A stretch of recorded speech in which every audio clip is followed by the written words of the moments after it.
As property taxes continue to rise in Florida, Governor Ron DeSantis has a bold new proposal: eliminate property taxes altogether. But is this a realistic approach? And what would happen to services that need those financial resources? We are joined now by Lucas Professor of Real Estate at Florida Gulf Coast University, Dr. Shelton Weeks, to investigate a potential future without property taxes. Dr. Weeks, thank you for joining us. Thank you for having me.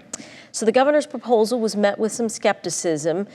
My understanding is the state brings in about $43 billion in property tax revenue. What happens if that system changes? I think that the first thing that we have to determine is what's going to replace that revenue source, because as you said, it's a very significant source of revenue, and we either have to replace that or we'll have to look at the services that the government provides and potentially eliminate some of those. So we were speaking earlier, you said there's really just three main ways of collecting taxes, but the implications of switching from one to another, let's say going to sales tax, the implications really hit people differently. So let's go over that. Absolutely. So when we think about the three options that we have, there's property tax, which is what's on the table right now. Then there's sales tax or estate income tax. And when we look at those three options, they really have different implications for different parts of our society. So when we think about making a move away from property tax to a straight sales tax, one of the issues you have to be concerned with there is that a sales tax tends to be very regressive, meaning that it's going to put a significantly higher burden on lower income individuals who would have to spend more of their income for things like groceries and things like that would be taxed. And as a result, it may make it a bit less affordable in the state for those folks. What's the benefit to the sales tax? Well, the benefit is then we can tie it all to consumption, which when you look at it on the surface sounds, okay, that sounds fair, right? You only pay for sort of things that you are consuming and using, but when you dig a little bit deeper, we have to think about, okay, what does that really mean when we say that everybody's going to pay this same sales tax for all the items they consume in the state?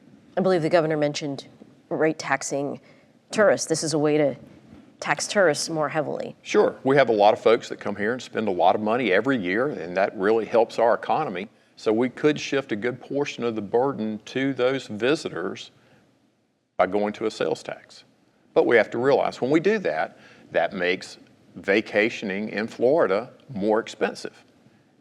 They've got other alternatives. So how much it impacts that affordability of vacationing in Florida would be something that has to be considered before we make that type of move. The next thing you mentioned was the income tax. Yes, and a lot of folks, I think, would be very upset if we were to say that this is going to prompt us to have to bring an income tax to Florida. One of the things that attracts a lot of folks here is the fact that we don't have an income tax. The impact to I'm thinking to like school districts, right, who rely, and local governments who certainly rely on the way we tax now.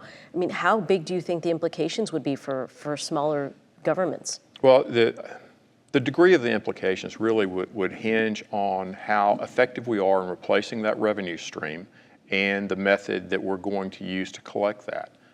We've got a system in place right now that works pretty well when you look at education, the way we fund it in the state of Florida. Moving away from that, we would have to ensure that the revenue generation is on par with what we currently have. And we'd also have to look at how that shakes out moving from a property tax to a sales tax, because there'll be some variation across the state based on just the way those counties are inhabited and the amount of retail activity that takes place in the different counties. So, Professor Weeks, Florida is one of just 8 states that doesn't levy a state income tax. Can you see Floridians wanting to change that?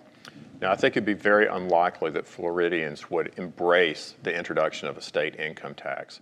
And if you look at what's happened in other states where they have state income tax, many of those are states that are losing population, You look at the situation they have in California where the highest marginal state income tax got to over 13%, and that prompted a lot of wealthier individuals to exit the state. And Florida was the beneficiary of a lot of that migration out of California. So a lot of folks coming here just because specifically they won't have to pay an income tax coming to the state of Florida. Correct. And you looked at some data, and it shows that the impact of taxes right now compared to other states is a lot less here. Sure. When we look at the total tax burden for the state of Florida, it is very low.